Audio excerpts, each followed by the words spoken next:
Last year, some manufacturers said that they could not access dollars, Yes. to do their imports. Do you feel that we will hear this particular, sentiment in the next few months? So the sentiment that perhaps that we might expect and we might see that they might not say perhaps we are not able to access dollar. They'll say it has become too expensive for us to import items because the foreign exchange rate will go up, of course, so that you can be able to, the holders of this particular currency want to make the biggest margins but no more profit out of this particular demand, given that the supply is getting low. So what we only expect that foreign exchange going high, our currency losing value. So and that's the complaint that we will have, and that one will push importers out of the market. Yes. Let's talk a bit further into the inflation issue. Currently around 9%. How does this look?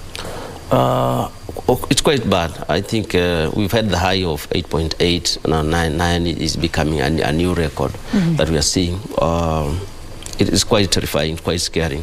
But when we look at the reality in terms of the highest items that make the inflation index, this is unga, for example, that we consume here in this particular country. It is 200 shillings, so it has become very expensive. So of course it contributes to that particular aspect of high inflation. Look at petroleum products; it has become very expensive. So and these are items that we consume heavily as a nation, and they make the biggest contribution of our inflation index. So of course it is quite risky that we might be facing a double-digit inflation. That might be first in history, perhaps.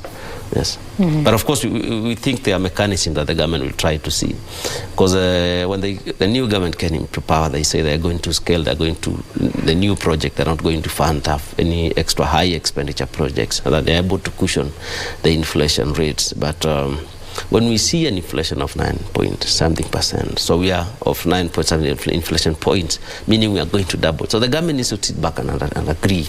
What the subsidies, what we're holding this particular inflation, once we open the subsidy and say we're not going to subsidize anything, the inflation has gone very high. So what these subsidies helping? So that conversation needs to be had.